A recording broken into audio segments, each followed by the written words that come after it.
মাত্র ১২০০ টাকায় এত আইটেম। চলো দেখে নেই এই বাফেটটা আসলেই ওয়ার্থ ইট কিনা আজকের এই ভিডিওতে।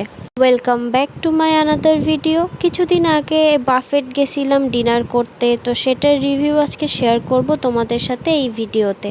লোকেশনে চলে আসার পরপরই চলে গেলাম ভেতরে এসেই আইটেম চেক করতে শুরু করলাম।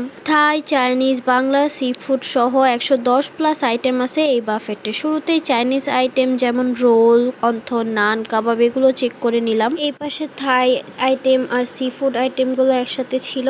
এখানে বাংলা আইটেম যেমন plain pulao, steam rice, beef handi, রূপচাঁদা মাছ আরও অনেক ধরনের ভর্তা ছিল।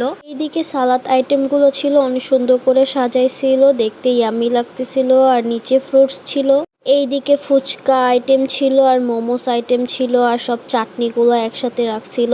এই বাফেটের সব থেকে সুন্দর আর আকর্ষণীয় আইটেম ছিল এটার ডেজার্ট। দেখতেও যেমন সুন্দর ছিল, খাইতেও তেমনই টেস্টি ছিল, আর অনেকগুলো আইটেম ছিল একসাথে। এইখানে বিভিন্ন ফ্লেভারের আইসক্রিম ছিল। বাফেটের ডেকোরেশনের কথা বললে এখানে ভিআইপি রুম আলাদা করা আর নর্মাল জোনগুলো আলাদা করে রাখা। প্রথমেই আমি থাই আইটেম নিয়ে স্টার্ট করলাম স্টার্টার হিসেবে।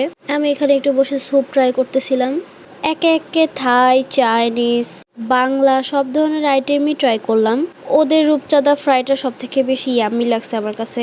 বাফেটে আসছি আর বিফ আইটেম ট্রাই করবো না, এটা তো হইতেই পারে না। এখানে আমি একটু বিফ হান্ডি ট্রাই করতেছিলাম।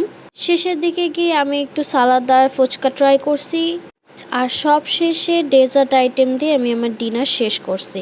ওভারঅল আমার কাছে সবগুলো আইটেমই অ্যাভারেজ মনে হয়েছে, অ্যাজ এক্সপেক্টেড বাফেটে যেরকম টেস্ট হয়, বাট ডেজার্ট আইটেমটা সব থেকে বেশি মজা ছিল।